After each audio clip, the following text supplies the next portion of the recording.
Alright, hello everyone. Welcome to week 4, technically, of Cold and Fluffy. I do apologize for missing last week's video. I tend to leave them pretty last minute. I tend to do them on Tuesday night. But this Tuesday I was just super tired and ended up sleeping for like 12 hours and not recording the video. But this week I'm trying to make up for it by recording the video nice and early. Since I'm super well rested today, I figured I'd just do it right now since the matchups are actually out. Day of, which is great. Um, so last week I still did make predictions, which I posted from my phone at work. They weren't very good though. I only got one series right in each division. Um, so I guess without further ado, we'll talk about those. I wasn't actually particularly surprised by a lot of these wrong predictions. Um, the Hawks and Nick teams, I both gave an edge and thought they could 2-0. But I do think those were relatively close pairings. I almost put both those series at 1-1. Decided to go for the 2-0 because I thought it was a little more interesting. Slizzy and Oz, I just really wasn't sure, but to see one of them 2-0, Slizzy in particular, um, it's not like unexpected. I just didn't really know what to make of those teams.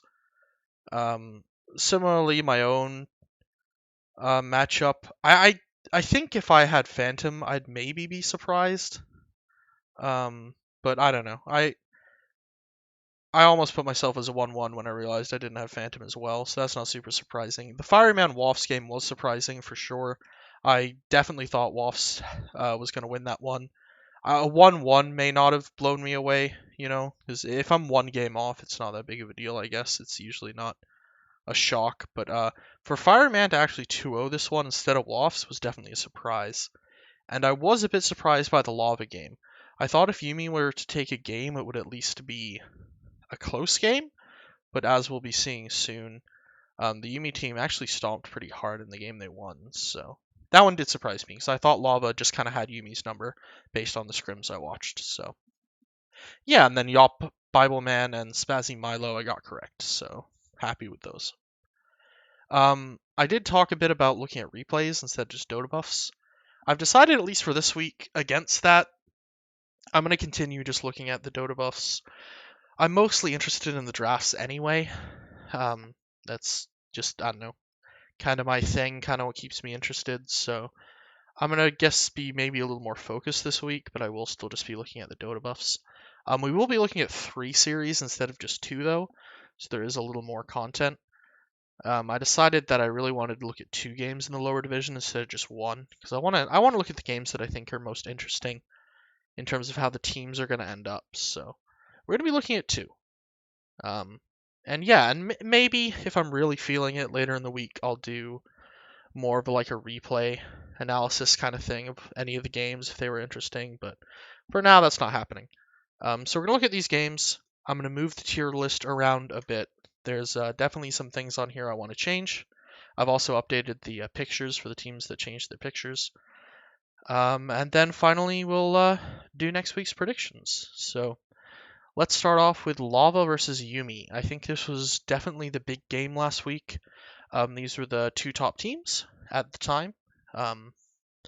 These are the current standings. We'll see that after last week, Yumi has dropped down to 3rd, but I believe if I put a /3 on here, we should be able to see last week where it was. I guess Yumi was technically tied with Yop, but Lava versus 2nd place was definitely the thing to watch. So yeah, let's look at that game or series. Game 1 was the Lava team victory, so this would have been 5 wins in a row for them. Which I might hark back on it a bit here, but for now, let's look at this game they won. First off, the game itself looks fairly one-sided. The gold graph is very Dire favored. It never goes to Radiant. Looking at the towers, Dire only lost a single T2. The kill score as well, pretty harshly on one side. So let's take a look at the draft and see if I think the draft has anything to do with it, or if this was just by play. We're going to start off with a Willow ban and an Enchantress ban from the Yumi team.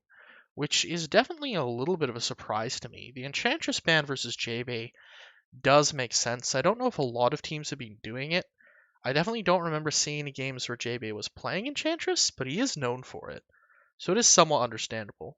The Dark Willow ban, I don't really get, to be honest. Has JB been playing some Willow recently? No, I know Boxes hasn't. So that's a strange ban to me. I don't really get it. Maybe they saw FJ's definitely not pornographic profile picture and decided to ban it. Not really sure. That's kind of weird. On Lava's team, we see a Bristle ban, which is fairly reasonable. The hero is very obnoxious. And if they are planning to pick this Box's Pudge, I can understand not wanting to play against Bristle if these were your pre-planned supports. And we see a Wind Ranger ban, which I think is very reasonable against Princess, because he is one hell of a Wind Ranger player. And I'm sure they could flex it 4 if needed as well, because their 4 is Snowstorm, who is a mid player as well and should be able to play Wind. I think I mentioned that last time when we went over a Yuumi game. But anyway, we see a Mars first pick. Definitely one of the better offlaners right now. Probably a contested pick. I could definitely see Lava taking that early. Literally his profile picture. What a Mars simp. Everyone point and laugh. So pretty good early pick. We see a Wyvern and a Pudge pickup. The Pudge is obviously super weird. I don't really love it. I think I like it when they pick Box's Pudge into like good scenarios. Like they picked it against a Void one week, and it's like, yeah, that made perfect sense. Picking it here just seems a little weird. I'm pretty sure I thought Hook had like a weird interaction with like Mars Arena where it didn't even fully work. And it's very susceptible to getting punished, I think, as a real do nothing pause 4. But either way, they pick it, and they have Boxes, so it's kind of understandable, even though I hate it. They also pick a Winter Wyvern, which is a little weird. This may be a preemptive potential counter pick to the Terrorblade and or Meepo, which does make sense. I don't hate it in that regard, but the support combo definitely seems to lack laning strength, and I guess just kind of maybe lockdown in general. Like doing casual ganks of the support duo seems a little difficult. You'd have to get like a Pudge hook into a Pudge ulti in order to kill anyone if you went for like a smoke gank. They do end up fixing that later with the Ember, though, which we'll get to in a second. We see a PL pick here. I am a big fan of picking carries on the 8th slot, so I do kind of like that. I don't think it's particularly bothered by Pudge. Wyvern's kind of annoying for sure, but maybe not that big of a deal. I don't mind it. I do find the Riki ban, though, super weird. Riki is very good against Mars, but you've already picked a PL. I really don't think you can pick Riki into PL. Especially now the Battle Fury ulti thing has been, I think, nerfed multiple times, or at least in multiple ways. That doesn't seem like a viable pick for the Dire here, so that's a weird ban. The Timber and the Leshrac ban's much more reasonable. Timber would have left them with a lack of lockdown, but Leshrac at a minimum. Leshrac's a good ban. On the other side, we see Oracle Warlock bans. With so many core picks in the first phase, we're seeing a lot of support bans here. With Woe, the Oracle ban makes a lot of sense. Warlock's also pretty annoying, so that's fair, I guess. Can't complain too much about that one. We see a Slardar ban, which is a little weird. I don't know if this is to protect this Ember pick, if this was like a cheese mid they were afraid of, or what, but they do it. That's definitely a weird ban for me. I feel like if you were gonna ban like a mid laner to protect the Ember, it wouldn't be a Slardar, even though Slardar sounds annoying. Surely it would be, I don't know, a more traditional mid that traditionally counters Ember. MK is the first hero that comes to mind, but perhaps they were working off Princess's hero pool, I don't know. Either way, we see this Ember pickup, which is very good against the PL and quite good against the Mars. Very easily gets out of the pit as long as he's not pinned to the wall. So I do like that. It also adds a lot of early game damage and a bit of lockdown with chains. Just a lot of like roaming and ganking potential that your supports really lack. So I like that this pick makes up for that. In response, we see a Grimstroke, which I also like, I think. The Grimstroke's quite nice against the Ember usually. Ember doesn't really have the attack speed to get rid of that stupid bug very easily, and he also sucks against the leash. I believe he can't use any spells during the leash, obviously Flame Guard and Q, but I don't think he can use W or his ulti. I could be wrong. I thought there was a point where W worked and then it was changed, but either way, I believe the leash fucks him. And we also see a puck come soon after that, which I'm going to say is probably similar reasoning. But before the puck, we see a Darkseer. I don't really get the Darkseer, I'll be honest with you. It is a nice combo with the Ember. Being able to slap the Ion Shell on him, especially when you have the Ag's Ion Shell, is quite nice. Does it? I don't think it deals with PL super well, though. I like his heroes go. It doesn't, I don't know. I guess you don't need to deal with PL. And maybe it's some nice counter engage for Mars? I don't know. It does seem a little weird to me. I don't entirely get the point. I think the focus here has to be more on amping up the Ember, which maybe seems somewhat reasonable, because it definitely doesn't seem to, in my mind at least, do anything against the other heroes. Maybe, like, the Surge looks kind of nice against Grimstroke. Grimstroke doesn't really have any hard lockdowns, so Surge can be used to get away from him as long as you don't get hit with the Ink Swell right away. But this was probably mostly to amp up Ember, which is maybe not the choice I'd make, but not one I can complain too much about. We then see that puck I mentioned, which I think is the exact same thing as Grimstroke. It's just a strong Ember counter. There's also, I mentioned with the supports, there's not a lot of lockdown on these supports. And there's not a lot of lockdown on Darkseer either, so it does look like a very good puck game here. I like this pick quite a lot. I think it's, on paper, I believe it's super good against Ember, and there's nothing really to kill it. I'm actually really surprised how Princess managed to go 1, 3, and 10 on this hero. That seems wrong. I don't quite see how that's possible. We'll talk about the results once we're done. We see a Troll and an Ursa ban, two of Greg's favorites. I think Troll seems like an okay ban. Troll is pretty pickable into PL. Ursa's a little weirder. Ursa can be played into PL. Battle Fury Ursa works. It has a faster timing, and if you ever get the Fury swipes onto the PL, you know what the real PL is for the rest of the fight. And that part's nice. I wonder if there was maybe better things to ban here. Especially if you were planning on picking a Witch Doctor, which I'll get to in a second. I feel like I would have definitely been feeling a Sven if I was Dire. I think that hero feels pretty playable again, for no particular reason. I feel like people are just getting used to him again and have kind of figured out a new build that doesn't involve rushing an Ags. I think he's really nice into PL. The only kind of minor issue is Puck, but you can hopefully just deal with that. And then, of course, there's the Jug that they end up picking, which I maybe really would have considered over Ursa, but I don't know. So that's a little weird, but not the worst. It makes some sense, I guess. The troll ban in particular, I think it's definitely a buttery favorite, so I get that ban. The Ursa's a little weird, but it's acceptable. Rubik ban is pretty nice. I think they need a 4 here, in theory. Technically, they don't need a 4, because they run a 4 Grimstroke. And maybe Lava knew this, because he banned a Jakiro. I mean, the Rubik ban makes a lot of sense to me.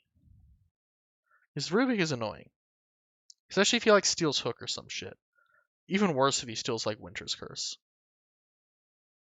The Jakiro, I don't know, whatever. It's a Jakiro. It's annoying, I guess. It's kind of nice with the Puck as well. It has no synergy with the Grimstroke, but you don't need synergy with the Grimstroke. They instead go for a Witch Doctor, which is a little weird against Darkseer. I feel like Darkseer can just kind of say, fuck you, and run away. But I actually don't understand why they didn't pick, like, I don't know, a scary 4 hero and just run the Witch Doctor, or run the Grimstroke 5? Surely there's some, like, nasty 4 heroes they could pick here they feel good about. I must admit, nothing's immediately coming to mind, so maybe I'm just wrong there, but I don't know. Is there nothing you could like combine with the Mars? Can you just pick his Lena? Is he scared to pick Lena into like Ember Spirit? I'm a pretty big. I guess they banned Dark Willow. I was gonna say I'm a big Dark Willow fan. Admittedly, without looking at a hero list, nothing's immediately popping to mind. But I don't really get the point of like you have this late pick, you could kind of pick something that looks good against these heroes. Maybe something that locks down the Ember Spirit. Something that locks down the Ember Spirit would be great.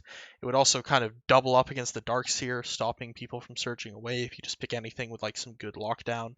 Like, is a Shaker too greedy here? I think a Shaker would have been fine. It seems weird to like. I understand why they've picked these other heroes earlier.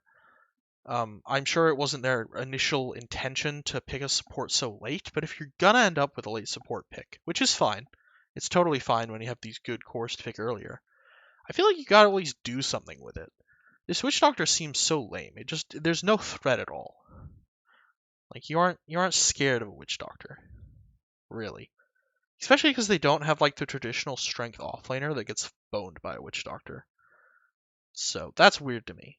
And then we have the Jug pick, which is super reasonable. It's pretty good against PL. I think it's pretty good against Mars. Puck, not so much, but whatever. That's not your problem. Yeah, I think overall, I like the counters Dire has to PL. This doesn't look like a good PL game.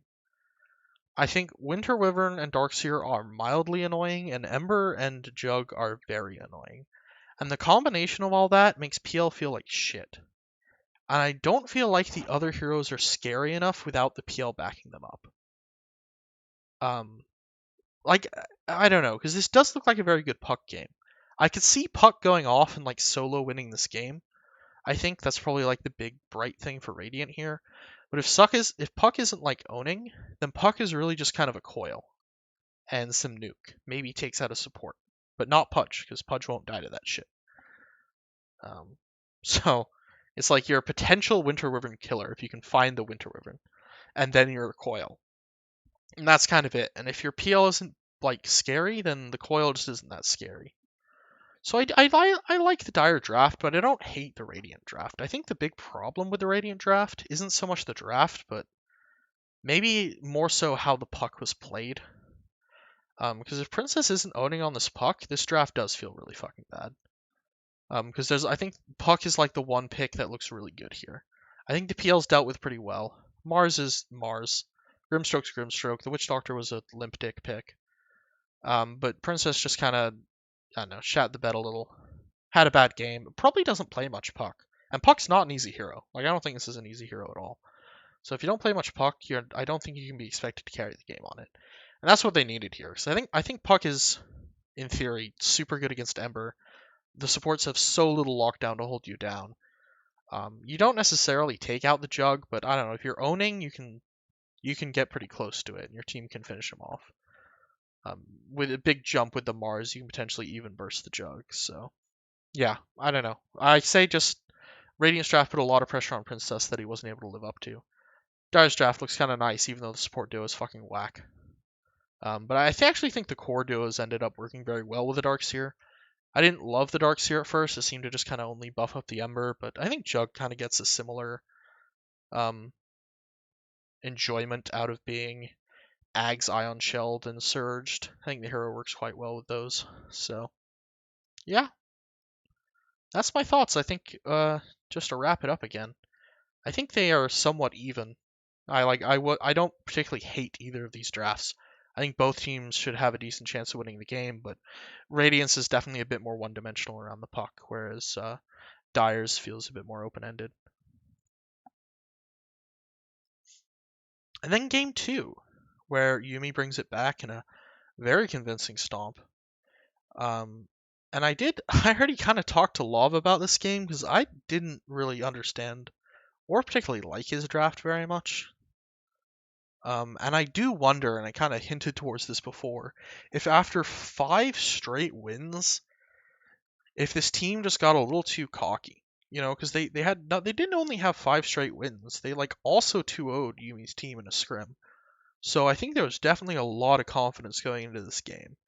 And some of these picks seem overly big dicked, you know, like feeling yourself a little too much. So let's start at the beginning. We see similar bans. We see the Bristle and the Windranger ban, which are still very reasonable. We see an Enchantress ban against J-Bay, and we see a Winter Wyvern ban, which, fine. They picked a game one, it annoyed you, ban it. We see a Warlock pick from Lava, which I think is reasonable.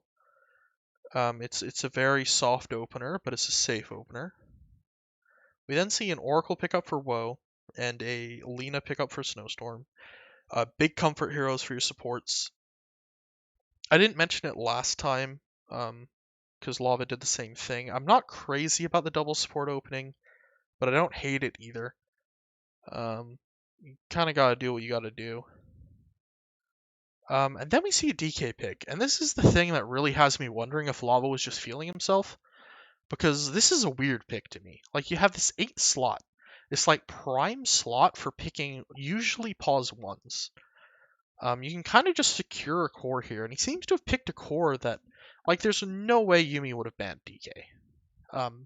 It doesn't look particularly great here. I don't think it's particularly good against Lina Oracle. It doesn't look particularly good with Warlock. It's definitely, like, I think it's an okay offlaner nowadays. I've been hearing that, like, the Shard gives the hero that extra oomph that actually makes it, like, okay in the offlane. That you're not just, like, a tanky blink initiator with a good single target stun, but you actually have a bit of damage for fights as well. And obviously he's always had the tower push, but it's really weird to pick here. Like, it doesn't really make any sense. I don't quite understand why there wasn't... Like, if you are going to pick an offlaner, which is fine, you don't always have to pick a pause 1, even though a lot of people do that. I feel like it needs to be something a bit more, like, universally strong. Like, where's the Lava Mars? You know, where's, like, Axe? Maybe even. That's a super popular hero right now. DK isn't a hero that screams to me like, yeah, I'm gonna fuck people up. Like, I don't know. Like, this game in particular, I just, like, you blink and you stun anyone that isn't Oracle and they get saved by Oracle, and congrats, you lost the fight. I just don't really get it. It feels like, as I know Lava's been having success in pubs, I think Lava maybe just felt himself a little too much here, was a little too cocky, and just locked in a hero that isn't, like, I don't know, he doesn't offer, like, a lot, and it's not like a generic offering either. Like, I imagine to some degree, DK has to be a little bit of a niche pick as an offlaner, I think. Like, I think you probably have to have either a team built around it, or it's a later pick that just kind of slots in nicely, but as an early pick like this, it feels so weird. Especially when it's into this, like, Oracle Warlock shit. What's the combo with Warlock? You do pretty limited AoE damage. And what do you do against the Oracle that just saves the person you jumped in and dropped your 4-second stun on? Like, you have to go on the Oracle. This hero doesn't work. It's weird. Moving on, we see an Arcworm ban, Yuumi focused. A Slardar and a TB ban. TB ban, Yuumi focused again. I don't know what all the Slardar bans are about. There's got to be a reason they keep banning Slardar. I don't know what the reason is. So we'll just move on. We then see some buttery bans. We see a Riki, a Troll, and a Ursa. I think this is kind of the reason you want to consider picking the carry here. I mean, it looked like it would have been a pretty good Riki game, based purely off the supports. You kind of just destroy those guys. But whatever. I don't think, like I said, I don't think you have to pick the carry there. But these are pretty reasonable bans. The Riki in particular, I'd definitely be afraid of a Riki if I was Yuumi. Yeah. The Troll, sure. Ursa, sure. I don't think they're as scary as Riki, but they're buttery heroes. And you're doing buttery bans. So if you're going to buttery ban, you gotta ban the buttery heroes. They then pick up a Spectre, which is super weird to me. Well, it's not. I shouldn't say super weird. It makes sense knowing that you're against a DK lane, because this lane should be pretty easy. It's a little weird to me that it's an early pick Spectre with a Viper in the pool. Because that hero kind of gets boned by Viper.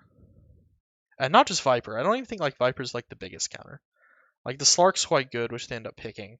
It's not a hero that I mean, some patches it is, but it doesn't feel like a hero right now that you love picking early, unless you, like, I don't know, have the setup for it. Like, if you're doing... I have seen some Spectre Warlock openings. I think I did one myself in Fluffy Hat. Might have also lost, but that's besides the point.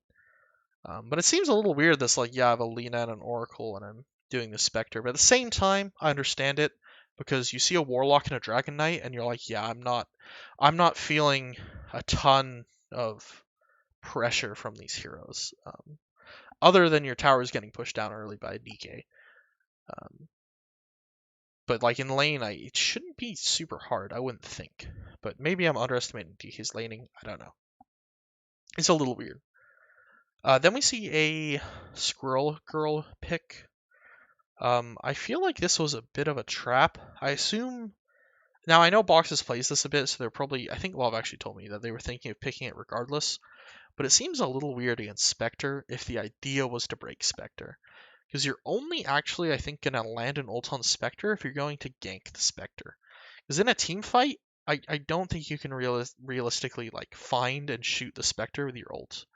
And in a team fight, her ult is also going to, or Spectre's ult, I should specify, I think does destroy Squirrel Girl.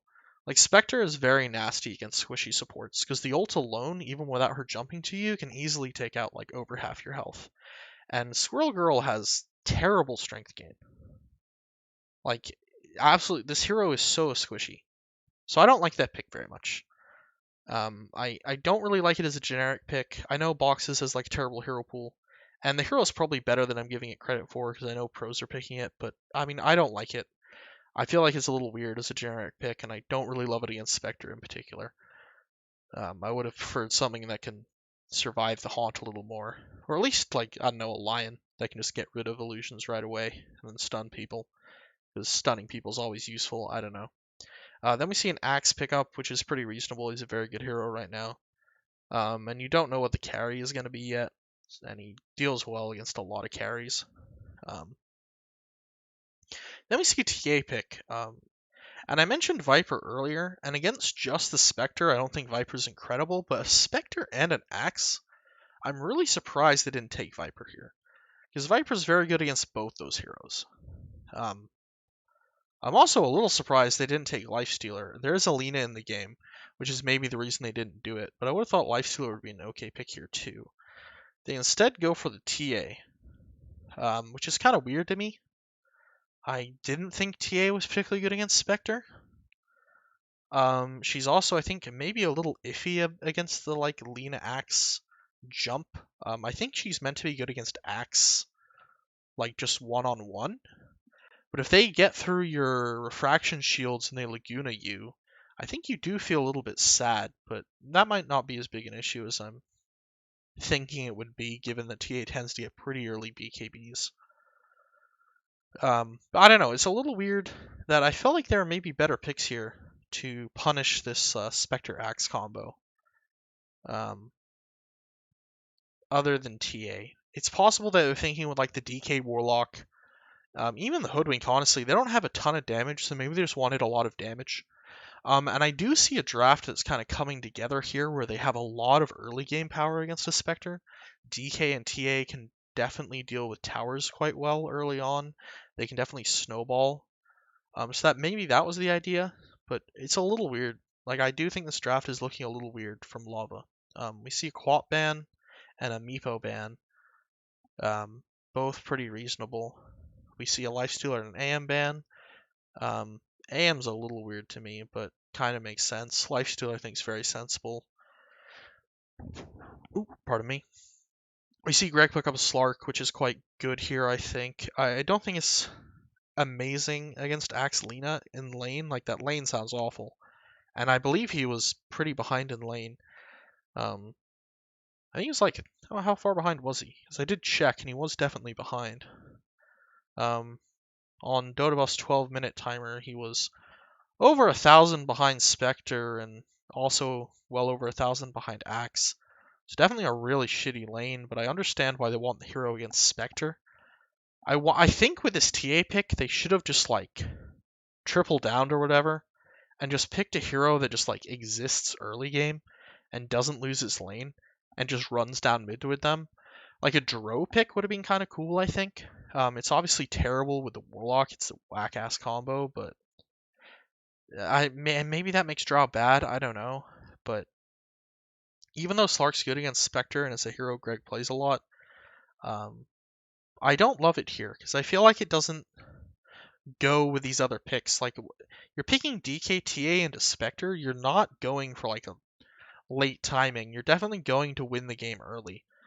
And so I would have liked to carry hero that worked along those lines with kind of like snowballing really hard, and picking a hero that seemed almost guaranteed to lose this lane.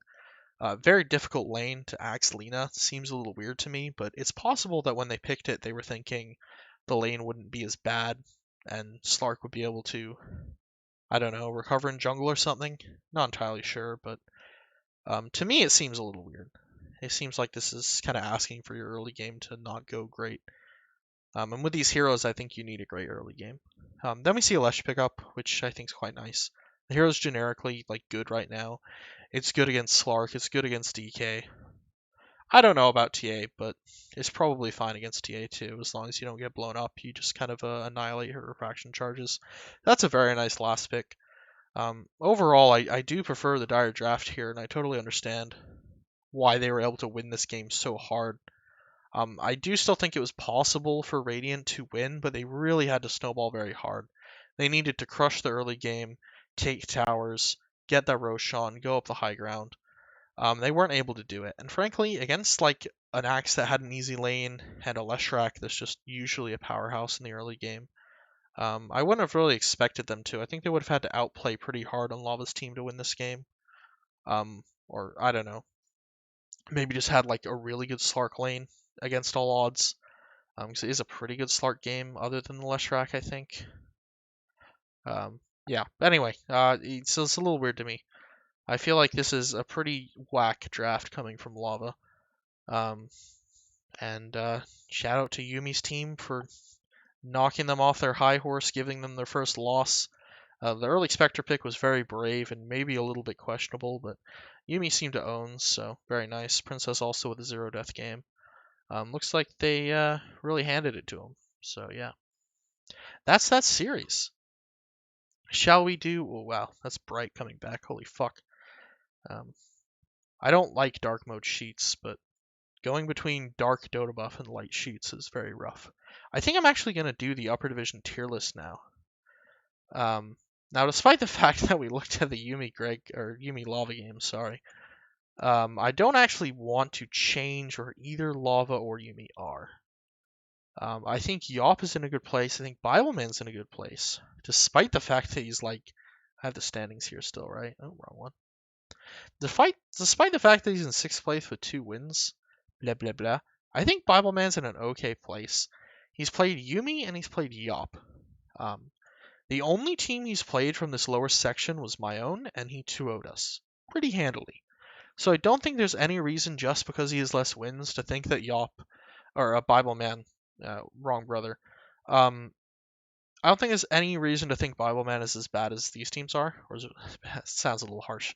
I don't think there's any reason to think Bibleman belongs in this tier because he hasn't lost any teams down here. He's had a bit of a rough schedule, I guess you could say, and he's only played these top teams. So I'm leaving him here despite his score. That being said, the Fireman team and my own team have now managed to gain three scores. Both of us have done the exact same thing. We have 2-0'd Woffs and then 1-1 Stonks and then lost to one of the better teams. Woff's team is really down in the dirt right now with 0 wins, the only team with 0 wins. Stonks has taken a win off both me and Fireman, and he's potentially going to be getting more wins off of Woffs next week. And it'll be funny if he does 2-0 Woffs, because that'll mean that all of us did the same thing. But for now, what I'm going to do is I'm actually going to move both these teams up.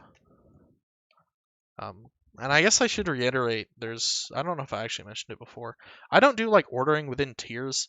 I think it's really weird to make a tier list and then like order within the tiers. At that point, you might as well just make a normal list without the fucking like weird separations.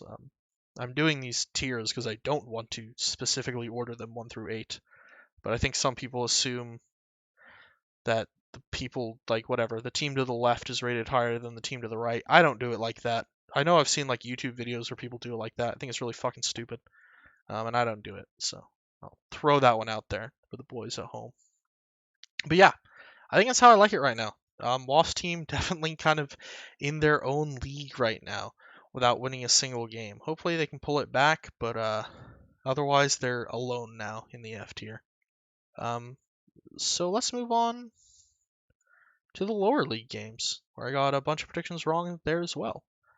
I wanted to go over two here. Let me quickly check the time. Nice, looks like we may be going back to the hour plus videos. Because I thought both of these are pretty important. The lower teams have had this really weird scenario where, and I'll change this one to week 3 as well. There's like 4 teams with 3 wins and 4 teams with 1 win. And it's just massively like segregated.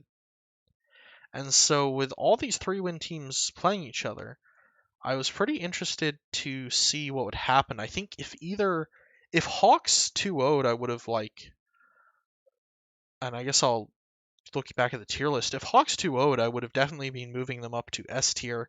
If Nick 2-0'd, I'd probably end up doing the same to him. Because I moved everyone down. I didn't think any team was standing out last week, so I emptied out the S tier and moved everyone down a bit. But it turned out that both these, the Hawks versus PVC, I believe. Yeah. Hawks versus PVC and Nick versus Fireball both turned out to be 1-1s, which has created the current standings where we have a bunch of 4-4 teams that have all played each other and 1-1. And for next week's matchups, they are all going to play each other again, but slightly different. It's going to be Hawks versus Fireball, Nick versus PVC. So with that in mind, I really wanted to see how these games went, and if we really do have like 4 teams that are all equal or what. Because that could be very interesting for seeding. If they literally just all 1-1 each other, then yeah, I don't know. So without further ado, we'll start off with Nick versus Sir Fireball. Nick's team was a team I thought was very good right off the bat. Sir Fireball's team I was a little questioning of. I heard Arcatheus was good, but I didn't really know. King Pirate was apparently super one-dimensional, and I wasn't sure how much he'd carry games, but they have actually been doing quite well. Not in this game. This game they lost, but let's look at the draft. Okay, so we have a King Kunkka, King Pirate. He's not a pirate, by the way. Go fuck yourself. And a Clinkspan. I think it's fairly reasonable to focus King Pirate here, especially since he could just pick something in this 8th slot like a Clinks, which would be very annoying. On the other side, we see a Lifestealer ban, a favorite of Nyx, and a Bristleback ban. No one likes playing against Bristleback. I think we're going to see a lot of those. Excuse me. Going to take a drink of water here. Then we see an early Lina pickup, which I assume was meant to be a bit of a flex pick, at least initially, but I could be wrong. It ends up going mid. We see a Warlock in a Tiny pickup. The Tiny also could have been a bit of a flex originally, although similar to the Lina, they ditched the flex idea pretty fast. It may be in a safe lane all along, I'm not sure. A mid, actually, it was a mid. But it could have been like a mid safe flex as well, I don't know. I know, I thought one of Nick's other friends was playing Tiny safe. No, maybe that was Zach, or whatever his name is.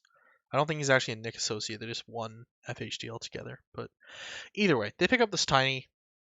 Sure, pretty good against the Lina. They pick up a Oracle, which I know is a Biggie favorite, but is a little weird against a Tiny. I feel like you're just asking to get blown sky high by his combo.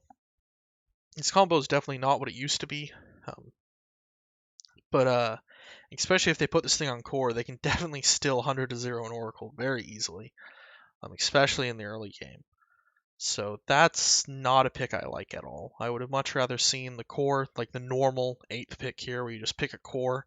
They could have maybe kept the Lina on flex a little longer too. So not a fan of that pick at all. We see a Darkseer ban. I assume that's player specific. Seems kind of weird. Must be a Nick thing. I don't know. Nick offlane for this team? I just realized that. I feel like I should. I feel like I already knew this. I just forgot. We see a PL ban. pretty reasonable against Lina and Oracle. And we see a TA ban. Once again, probably fairly reasonable, especially if they're already thinking of putting this TA mid. On the other side, we see Huskar, Ursa, Troll. Sure. There's not a lot revealed on either team, in my opinion. PL's already banned. I would have thought PL would be a good ban for them, but they obviously don't have to at this point. If they're considering putting the Tiny Core already, the Ursa and the Troll are definitely very good against him. Huskar I don't quite get. I assume they're scared of a Oracle Huskar combo, which seems pretty reasonable. We see them pick up Squirrel Girl. I guess it's possible that this could have still been a flex pick with the flex between the Tiny and the Squirrel for mid. If that's the case, then I applaud that. I think that's quite nice. Otherwise, it's a generic Squirrel Girl pick, and I don't really like those, but that might just be a me thing. That might not be generically true. I've heard there's a couple pro players at least that are doing it, but I don't know. The hero seems meh as like a generic pick in my eyes still. Then we see a Grimstroke pickup, which gives away the Lina's role very quickly, which I don't love, mostly just because I don't really get the point of first picking a Lina mid.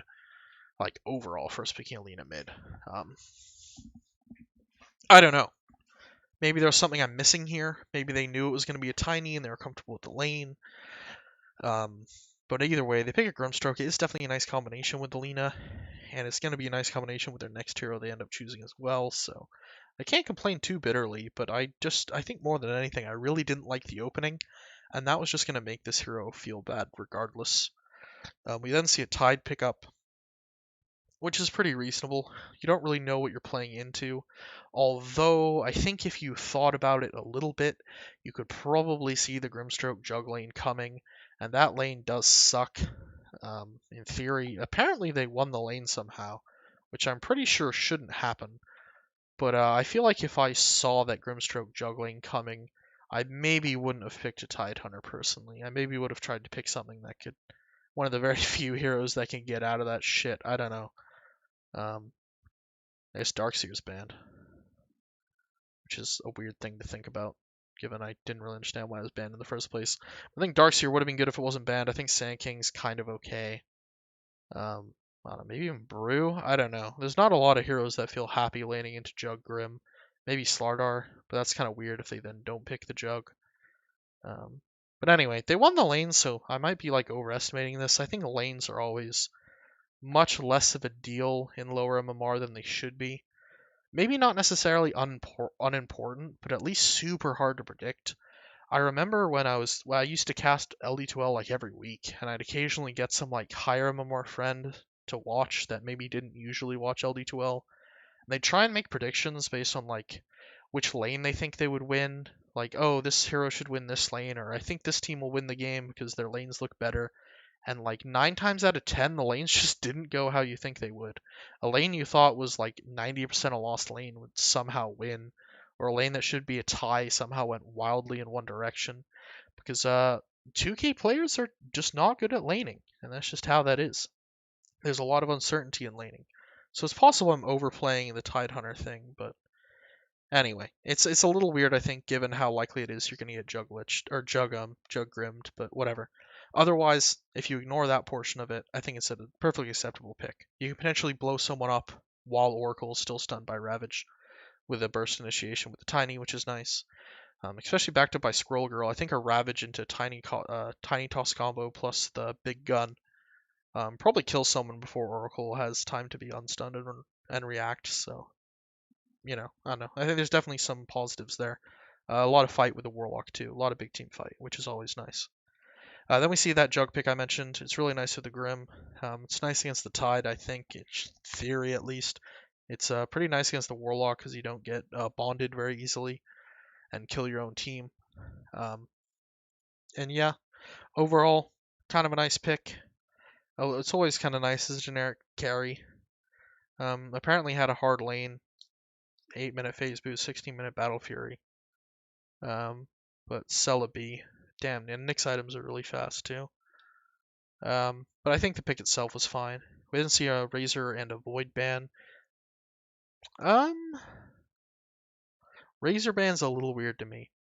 Lena doesn't care about Razor.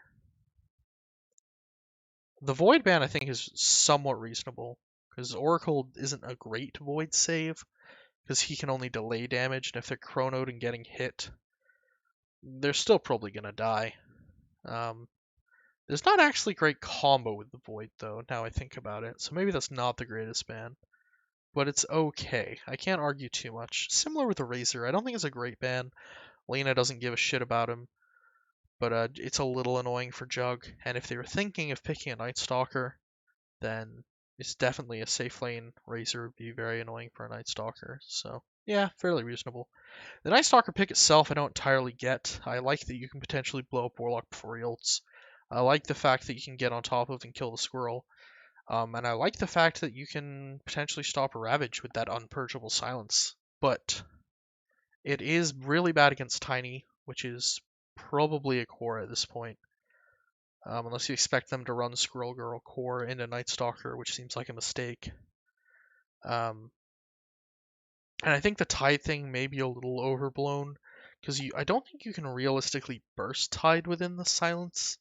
I might be wrong there, but if you can't actually kill Tide within the silence, he still ults eventually anyway. Or despises a Force Staff and ults, I don't know. Probably not a BKB. And then, I don't know, what have you really stopped? I might be looking at that wrong. Maybe just delaying the Ravage and getting a kill somewhere else is good, but I don't know. Corelinas tend to buy BKBs pretty early. Jug can kind of dodge Ravage already. You don't kill Tide within the silence duration. And I feel like Night Stalker is just kind of a niche pick, so I don't love the pick, but I don't hate it either. Kind of like a lot of these picks. And then we see a Wraith King, which I think is pretty reasonable. I do kind of like Wraith King into Juggernaut. I don't know how that matchup is meant to go, but I kind of like Wraith King into that. It definitely doesn't give a shit about Lifestealer, or not Lifestealer, Night Stalker. It doesn't really give a shit about Lena. It doesn't really give a shit about any of these heroes, honestly. Like, Oracle's maybe mildly annoying, Grimstroke's maybe mildly annoying. You definitely don't want to let the Jug get ahead of you, but other than that, it's a pretty decent pick. I like it. Not a super meta hero, but this is lower league. Who cares about the meta? I think it's pretty good. Overall, I do definitely like Nick's draft here quite a lot better.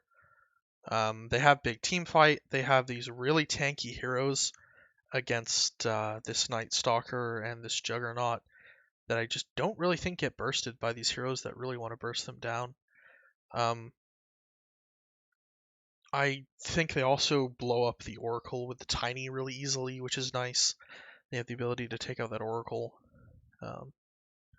Yeah, the Sir Fireball team, I don't know. They have a Jug that needs way too many items to actually fight these guys. They have a couple supports that are really susceptible to just dying. They have a mid that's really susceptible to just dying and actually went 0, 9, and 10, which is impressive. It's not the easiest lane in the game, but that seems a bit much. I think you at least get something done early. You're pretty nice against, like, I don't know. This seems like not, like, I don't think it's a great game for Lena. And you picked it super early, and you kind of got countered a bit with the Tiny after lane, but like your lane should have gone well, and apparently did go well. It says they won lane. Tiny's blink, not the greatest timing, but I don't know. This score seems too rough. Maybe King Pirate thought he could maybe practice some Lena. He was excited to play some Lena with the Kunkka band and got a little ahead of himself. I don't know. But either way, I do like the Nick draft here. I'm not surprised to see they won. I may be surprised to see the Lena didn't at least, give a little pushback. God, 09 and 10 is just so fucking bad. I mean, I guess she did a lot of damage, so maybe her kills are just getting stolen by Oracle or something. Oracles have that tendency. It's very annoying. But that's a little rough. A lot of like mid-game deaths here. Probably after the blink getting blown up or something. Because he got a very fast Echo Saber here. Which maybe means he was getting a lot of blink kills. But anyway, let's go on to game 2, where Fireball brings it back. And we'll look at the draft again. This game is Maybe a little back and forth. It looks like Fireball's team had a little bit of a rough early game and then bring it back at exceptional speed here. Probably working off of PL's timings. I mean, what? This is like a 35-minute thing. As he kind of gets the butterfly and then begins going ham, it looks like. What other timings did we have? Maybe a little bit on the Ember BKB2.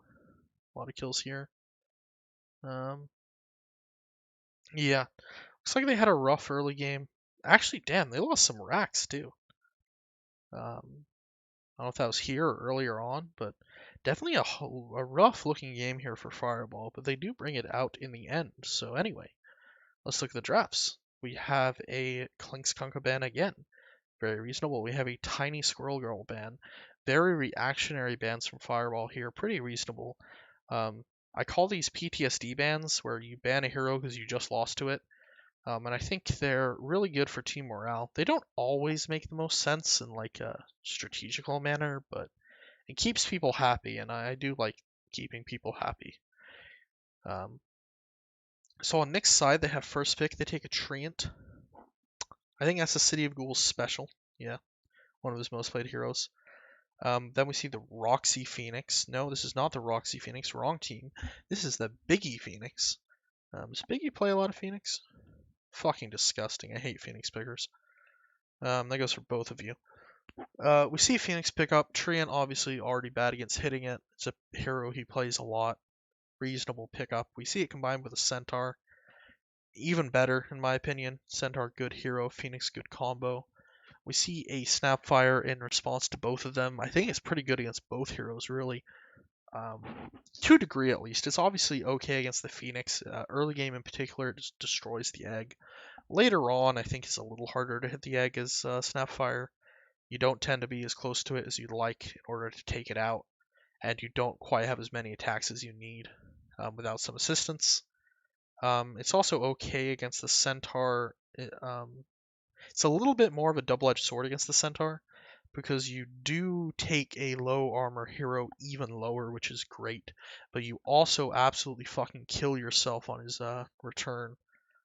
So as long as things are going well, and you kind of have some items, I guess, and he hasn't maxed his return yet, it feels nice.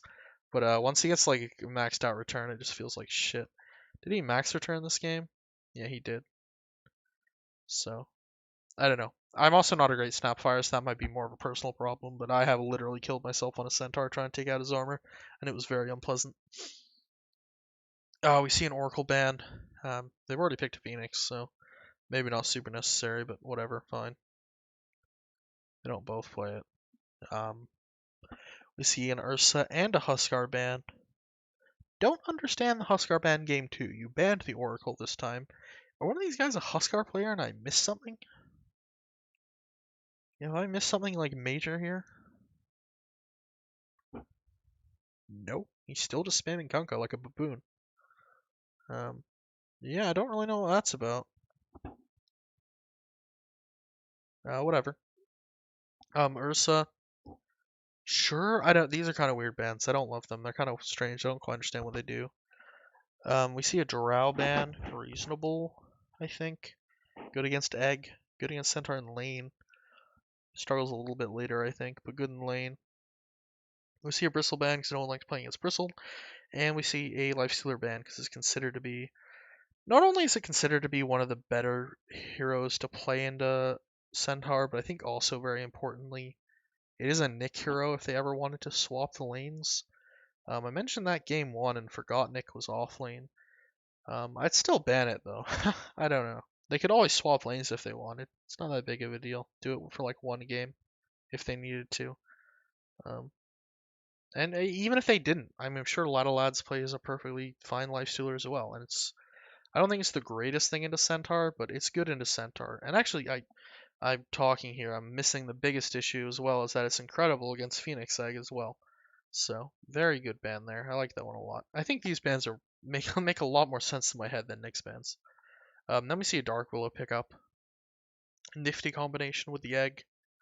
Kind of a generic support. I'm a big Dark Willow fan. Can't complain. We see then a Luna pickup for Nick. Is that something lads plays a lot? was under the impression it was something Lads plays a lot. I was wrong though. It's kind of interesting here. I can see how they would think this lane would go well. The I guess Treant lane actually, not a snap lane. So she's not gonna kill herself to return. I can understand how the Treant Luna lane looks like it go pretty well here. Looks like it did go pretty well. Looks like it went very well actually. That's not super surprising. It is a bit of a bold pick. I don't know. I feel like I've been seeing Luna come back recently, but I don't know if I love the hero. It's kind of whack. Then we see this Ember Spirit pickup for King Pirate, immediately followed up by a Viper. I'm a little weird on this one too. I like Ember as a generic pick. The Viper lane counter is kind of nasty, but not the end of the world. It's weird because it's King Pirate, I think. That's the one weird thing to me. Mr. Ham. I could see other players doing this and just being like, yeah, we're just going to YOLO an Ember because it's like an okay Ember game and they don't have a ton of lockdown. And I can kind of do stuff on this hero. I'm surprised to see him do it. Because I didn't think he played a ton of Ember on the basis that he only ever plays Kunkka. But he seems to have done well on it. I don't think it's a terrible pick. The lane definitely looks hard against the Viper, but he didn't know it was coming. As generic picks go, I think something like a Dark Prophet. I think something like a Death Prophet or a Void Spirit, or what else are like generic mids you can kind of like YOLO pick. I mean, those are the two that come to mind at least. What else does he play? That might be a better question. Honestly, probably could have YOLO'd a Wind Ranger. I'm sure it's good against the Luna. So the Ember is a surprise, but I don't think it's unreasonable. So good on him, I guess. The Viper pick seems like a bit of an over-eager lane counter. I don't really see what the Viper does against this team overall. There's no big heroes to break. The Viper Strike doesn't do a lot if they are centaur ulted. It doesn't affect either support very much either. Bird can egg, Willow can just dodge it with her W and be completely unaffected. So I really don't love the Viper pick here, to be honest. I get that it's like a cheeky Ember Spirit counter, but I don't think you needed a cheeky Ember Spirit counter. I think you needed some fucking lockdown for starts. Because, like, all you have is Overgrowth and Lucent Beams. And I just don't think you needed Viper. But I don't know. I might be just underestimating how good Viper is in lower and more games, but it seems like a whack pick. They ban a Void. Reasonable, I think. Reasonable given that they have, like, Egg with it. And Ember. They don't have a ton of great combos with it, though. They also ban a Riki, which seems somewhat reasonable. It's weird that they, like, ban these heroes and then pick a Slardar. I'm feeling like they didn't think ahead enough. And I'm guilty of this all the time as well. But these are not heroes you would have wanted to ban if you were going to pick a Slardar. I don't, like, maybe Void Spirit, but definitely not Riki. Not Void Spirit, Faceless Void. I always call him fucking Void Spirit now, I don't know why. Like, why are you banning a Riki and then picking a Slardar? It's just super fucking whack. Especially because after you pick the Slardar, the enemy team is going to pick a PL, which is just absolutely incredible pick. They ban out a Axe and a Legion. I don't know. I don't think they give much away with those bans. They're just like, we don't want to be taunted. They're both pretty good against Ember, I guess. But I don't love the Slardar pick, really. I feel like Slardar is a little bit more of a niche pick. I guess it is pretty nice against Ember, maybe. But I feel like some bigger lockdown would have been nice, because, you have this mid and this safe lane, which are kind of just walking bombs of damage that offer little to no lockdown. And Slardar is kind of just a 1 second stun and an occasional bash, which isn't great. And I also hate the fact that you've picked the Slardar and left a PL in the pool, because there's no way you needed, like, if you would have thought ahead properly, there's no way you would have banned Riki, because Riki sucks against Slardar. They wouldn't pick Riki. Whereas PL destroys Slardar. Like, this PL pick at the end here is fantastic. This is a great last pick. It owns the Slardar. It's pretty good against Treant as long as you hold that Manta. It's good against Snapfire in theory, as long as you don't get hit by the globs, which with your W you should be able to just kind of avoid if they begin getting thrown at you. I think it's really good against Luna in theory. It doesn't really care that much about Viper. The break is definitely annoying, but as long as you can just keep repositioning yourself in the fight with Phantom Rush and your W, whatever that thing's called, Doppelganger, it shouldn't be too much of a problem. You don't get like massively kited like other heroes do against Viper. Yeah, I think it's a fantastic pick. I think as long as they were able to get this PL off the ground, they should definitely win the game. And it looks like they did have a little bit of trouble. PL had a bit of a rough time here. The items were maybe a little bit slow. Apparently lost his lane. They definitely had some trouble early, as we mentioned earlier. Did got like absolutely no fucking kills. They got like a one Luna kill and then this fight. And for the first like 25 minutes of the game, that's all they did, and they lost their racks for it. But they eventually got that peel online and they won the game. So no sweat. I think this Ember pick, maybe just looking at this shit, was maybe a little too ballsy. I assume there's a Maelstrom in here, but these item timings, I don't know, and the Boots of Travels are fucked. I'm not 100% sure what his item timings are, but looks a little sketchy. I'm not going to bother looking fully. I think maybe a slightly safer pick in mid would have been nicer here. Like, I don't know. Could they have run? I still think the DP would have been a nice pick. I don't know, maybe Void Spirit would have had more potential if he knows how to play Void Spirit for doing stuff early. But like this early game, like looking at this kill, like log, whatever you want to call this graph, kill graph, I guess. It's very, very sad. Like they actually just kill no one. Looks like the Centaur had an awful time against the Luna tree, much worse than I would expect. 20-minute Vanguard is awful.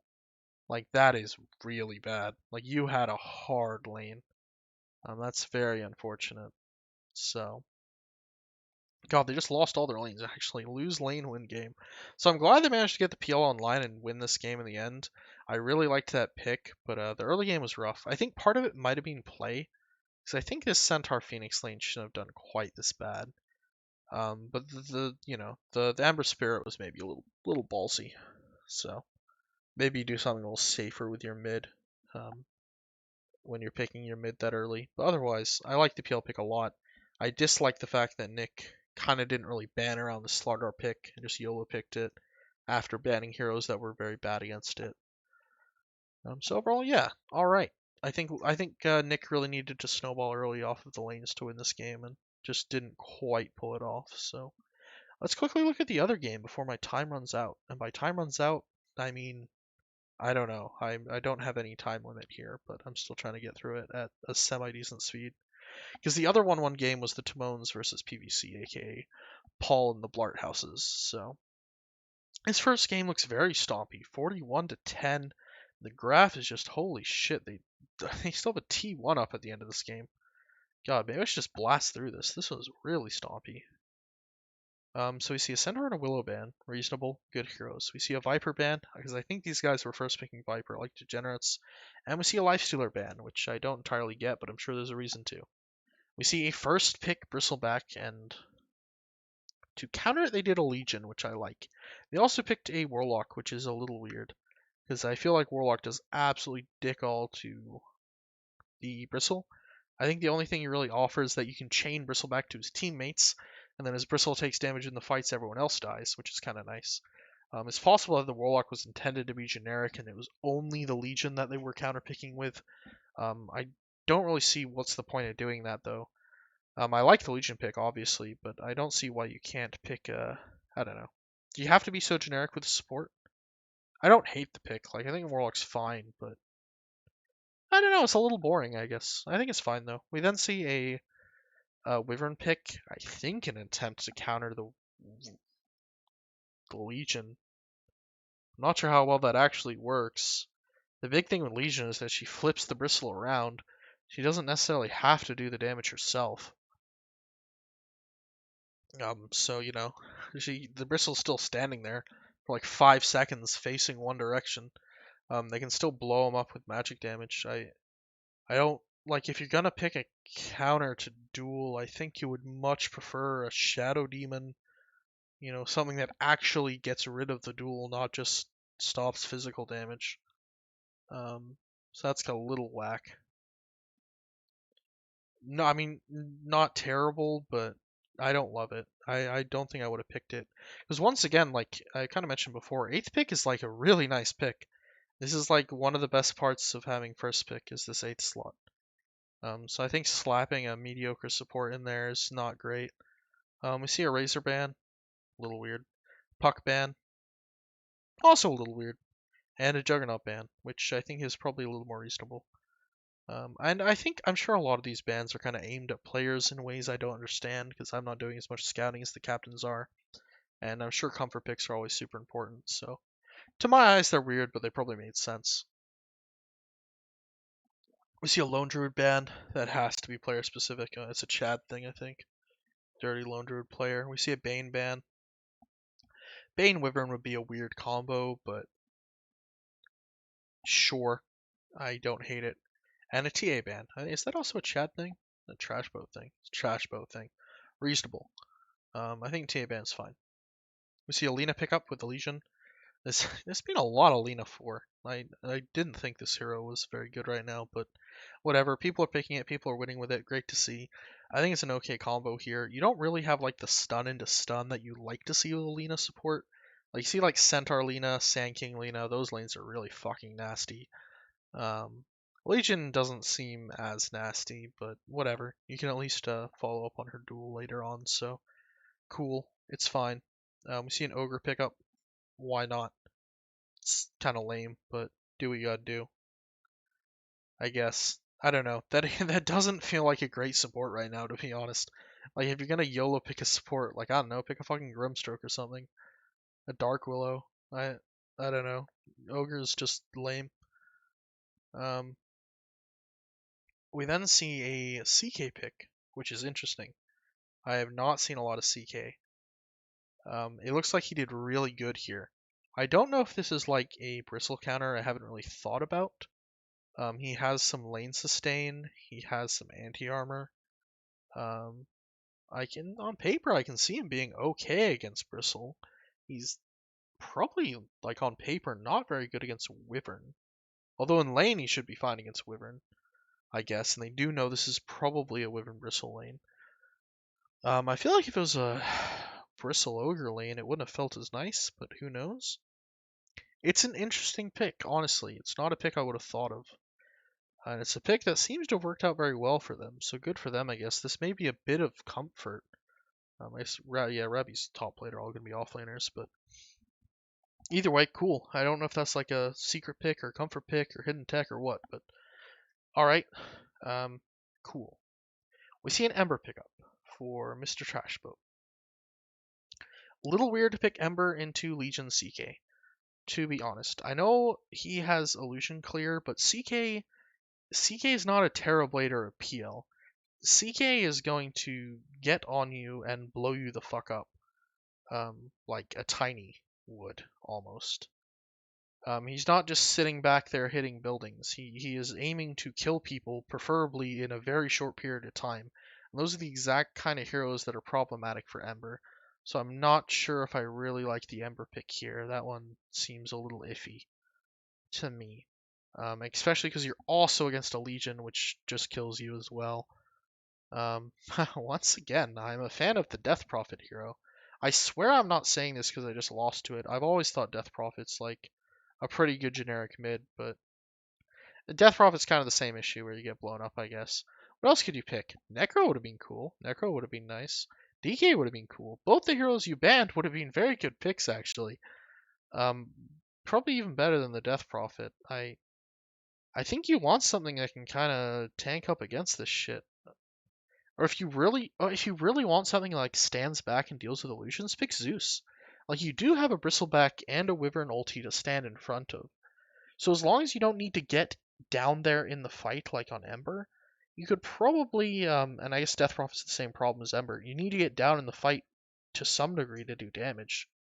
Um, I think a Zeus would have been fine to just sit behind Bristle and zap people with, as long as you don't get found by Legion or too close to CK.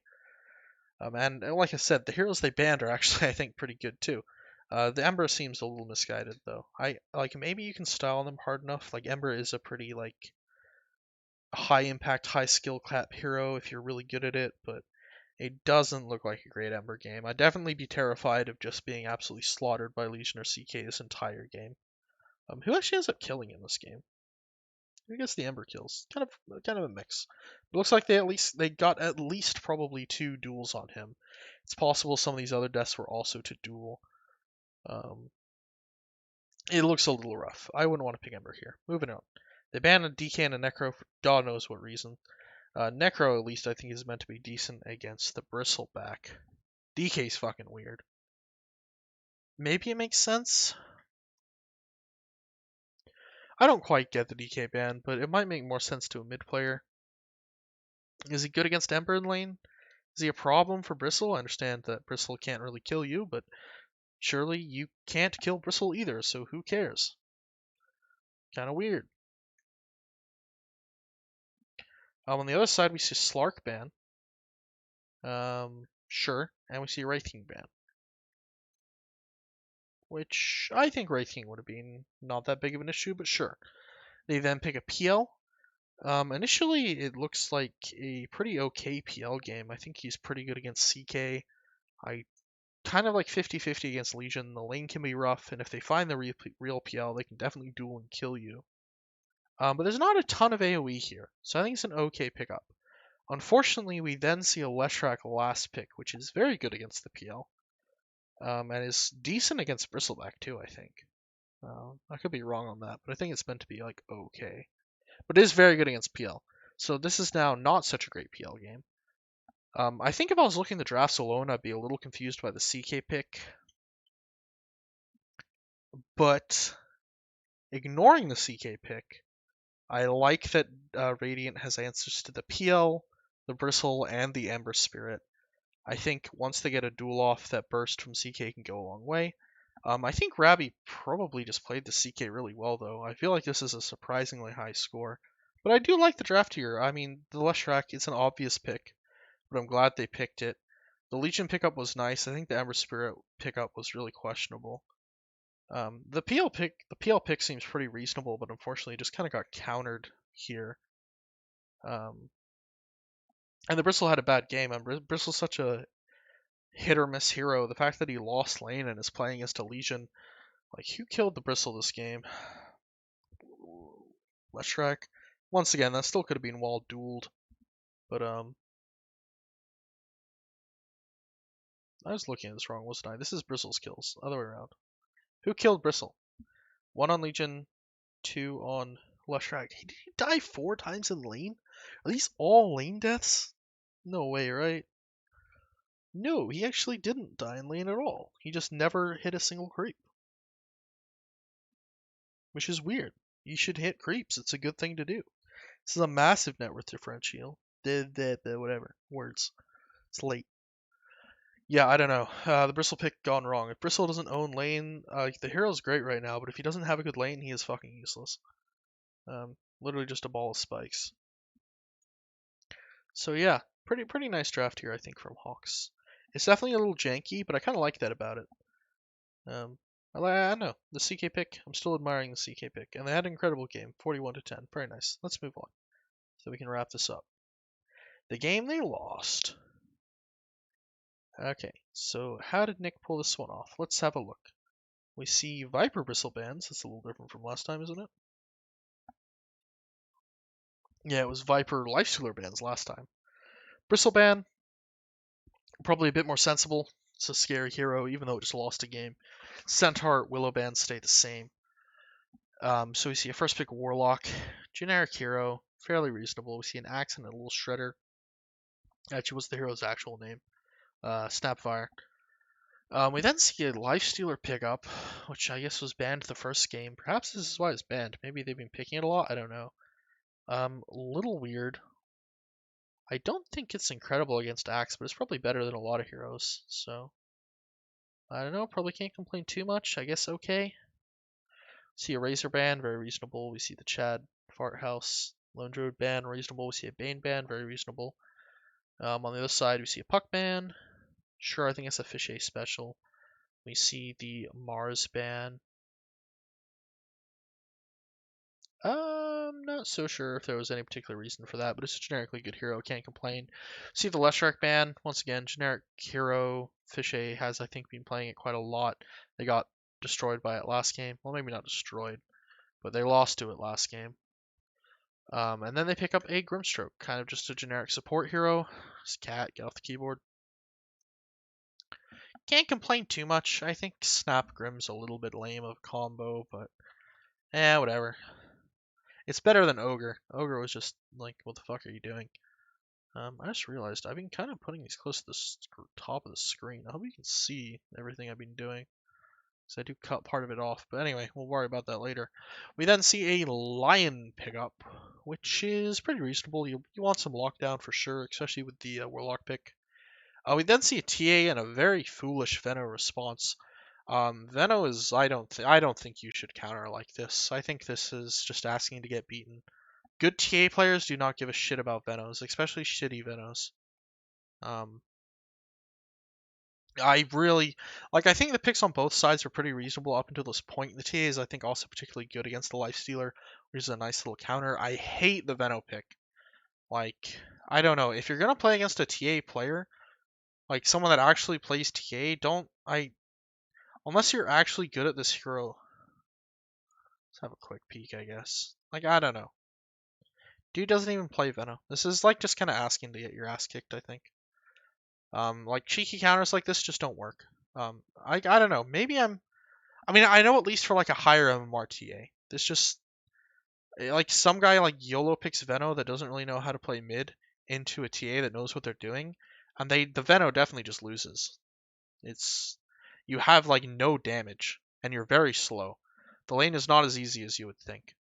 You can like Gale her, but if she knows what she's doing, she'll kind of just hit you back. He got a 12-minute Deso. The blink timing is weird. I don't know why it took him 6 minutes to get a blink. Am I wrong? Is that actually acceptable timing? That's like less than 400 gold a minute. That has to be bad. But the Deso timing's impressive. The Deso timing seems good. Maybe there's like an item I've missed here that he got. Oh, you know what? He probably got a pike. That's probably what I'm missing, huh? Not a pike, but the Lancy bit. Okay, yeah, Deso, that's much more reasonable. Yeah, okay, he went Deso, Lance, then Blink. Yeah, this TA had a completely free game. I guess we'll look at the rest of the shit too. We saw Drow ban and Ursa ban. Yeah, those are fairly reasonable bans, I think. I see this TB pickup here. These same mid bans, I guess they thought this was a Veno offlane. And so they banned some mids that would be problematic for TA. This game, these look way more sensible. I don't know what they have against these like heroes in general, because last game it was I don't quite know why they did it. This game it makes more sense. Then we see a Slaughter pick. A little weird once again into an unknown carry hero. And then they pick a TB. TB destroys the Lifestealer. Eventually kind of stops caring about Veno and Warlock, even though early on they're annoying. His lane's probably a little bit hard, but he should be able to rely on Axe and TA to carry him through the early game, which just looks like he was able to do. When does he die? He dies like once really late. 700 GPM, only sits below the TA. Yeah, I actually really hate Hawks' draft here, to be honest. I think the TB pick was really nice. I think that's a really good pick. I probably wouldn't have thought to ban it myself, to be honest. It's not a hero I think about a lot nowadays, but it makes a lot of sense here. Your only real troubles are very early in the game with the Veno and the Lion. Once you get some items, you really shouldn't care about those heroes very much, and you own the Lifestealer. You kind of own the Veno later on too. I don't understand why Lifestealer went Radiance. Was this meant to be a sneaky TB slash TA counter? I don't really think this item is ever viable anymore. I don't like that very much. Going for a Halberd, it looks like it's an old build, and I don't think it checks out.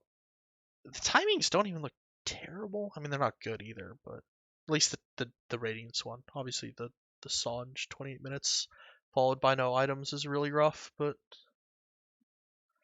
Yeah, I don't know. I mean, I won't say it's fully a draft loss. I think there was maybe a way they could have won, but at the same time, it looks a bit like a draft loss. Keeping in mind that I think Trash Boat is a much better mid player than Fishay, at least in the laning phase. Um, Trash Boat won lane game one as well. Fishay is new to mid lane. Doesn't even have that much Dota overall played. His laning is definitely his weak point. Trash Boat, a true mid player, god of the lane. I mean, giving him one of his best heroes into what I don't think they understood would end up being a free lane was just very foolish. A lesson you can learn from. I think a lot of people just think they can pick Veto into TA and be happy, but I don't know. I've seen this shit happen so many times now.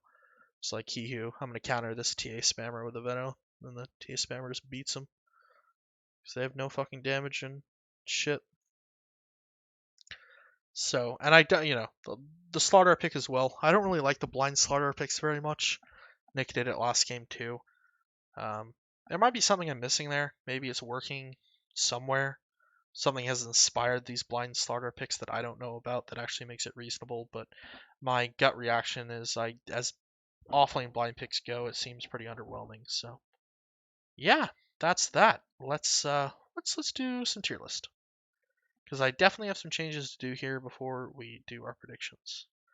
I think these three are staying still for me. I could move Sir Fireball up. That is definitely an option. Where'd that other game go? I closed it. Their game was definitely closer though. They're the only team I think that won here and lost Arax for it. Like these guys, none of these. I don't know. I think Fireball's team had the sketchiest win here. They still won, still perfectly legitimate win, but it was definitely like the wackest. They had the hardest time winning, and I already had them a tier below, and so I think I'm just gonna leave them there for now. If they 2-0 next week, they can move up. But for now, maybe if everyone won ones again, they move up as well. But for now, I don't know. My gut reaction was to have them a little lower. King Pirate did shit the bed one game on the Lena, 0-9, and they did have the hardest win, so they'll still stay here for now. Milo, I think, is doing quite well. Had a pretty easy 2-0 this week. I think this team is definitely looking better than their score right now. They are, a little down here, but I think they can bring it back for sure. Oz lost to Slizzy, so we're definitely gonna have to move Oz down, and I think we're gonna move Slizzy up. I think that's how we're gonna do this. I'm gonna probably just leave Spazzy down here. Spazzy's also on one win. So yeah, that's the changes. Not a lot of changes, pretty minor, but that's my thoughts. Let's do some predictions. Let's start with lower league because we just talked about them. Hawks versus Sir Fireball. I think Hawks can bring it back. I did it last week. I'll do it again. I think Sir Fireball's a little bit weaker than the other three. I think it's another 1-1 wouldn't really be a surprise. But I think I give Hawks the edge. I would be surprised if Fireball 2-0s. That would definitely throw a wrench into my tier list works. I have to figure out what to do with the Hawks team. I don't know. I think Hawks, they had a bit of a mess up this week. It was primarily in the draft. I think they can bring it back, especially against the King Pirate hero pool, maybe being a little less threatening than the Trash Boat TA. Nick versus PVC, I could be seeing a little more even. I'm actually going to give this one a 1-1. I think these teams are a little similar. They have a couple very scary core players. By that I mean they have Fluffy Hat winners on their core roles, which is very important. Pretty decent supports on each team too, but some pretty notable cores more than anything. I think the mid on both teams is like really scary because you have Orange Jesus Christ and Trash Boat. Definitely two of the better mids. I think these teams could definitely go 1-1. I wouldn't be surprised by a 2-0 either direction. I think they're pretty even, but with only two games, it's always possible there's a 2-0. even if in like 100 variations it was mostly 50-50. So yeah, I think these teams are pretty even. Slizzy versus Milo. Slizzy had a very good game last week, which was good to see. I think Slizzy himself went off pretty hard, but I do think Milo is a step above for now. If this game doesn't go to Milo's favor, I'll definitely have to rethink um, where I have Slizzy on the tier list, because I do think I can have a quick look at this game. I'm not gonna like review it, but who was this? The guy, his name is falling out of my head, is what I need to check. So there's a guy on Slizzy's team, Davey Jr. That was it. Davey Jr.'s been having some very good games. 10-0 and 21 on the Mars, poggers. And then a pretty good Slardar game too. God, there's so many fucking blind Slardar picks. 9-3 and 12 on the Slardar. So, yeah, Slizzy's team has been looking pretty good. They did play against this Oz team, which has had a really rough start to the season. And I think Milo does look quite a bit better than Oz.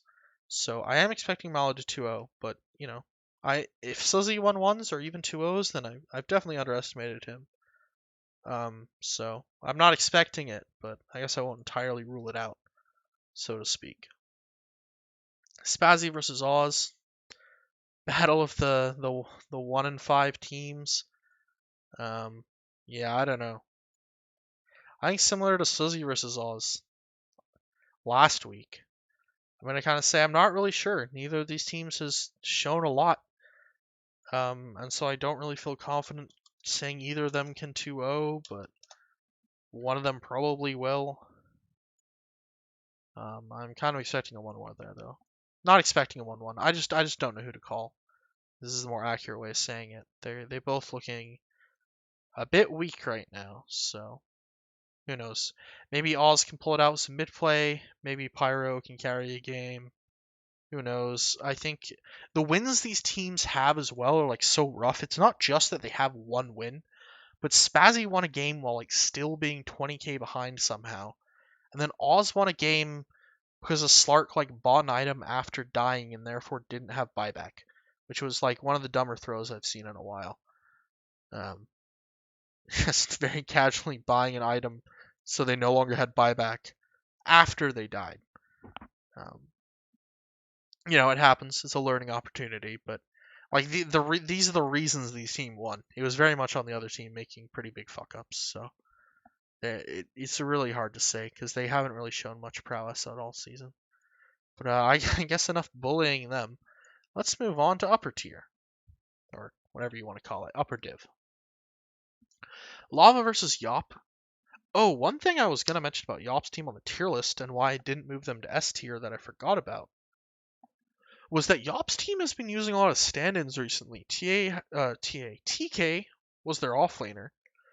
And I was actually wondering when I was like, what did I miss about this Yop team where they're doing super well and I didn't think I thought they were kind of more middling, upper middling. They're actually like tied for first. And I think part of it is actually that TK was their offlaner. And I was a little iffy on TK because TK is definitely not bad, but TK I'm not sure is super scary either. He doesn't strictly play offlane. He plays a mix. I think offlane is probably his best role, but he's not like he's an offlane main like someone like Lava. And he does play a lot of games that are like 2k average on his Smurf. And so I was a little iffy on him at the beginning of the season, and actually for the last 2 weeks because he's kind of had some medical stuff going on.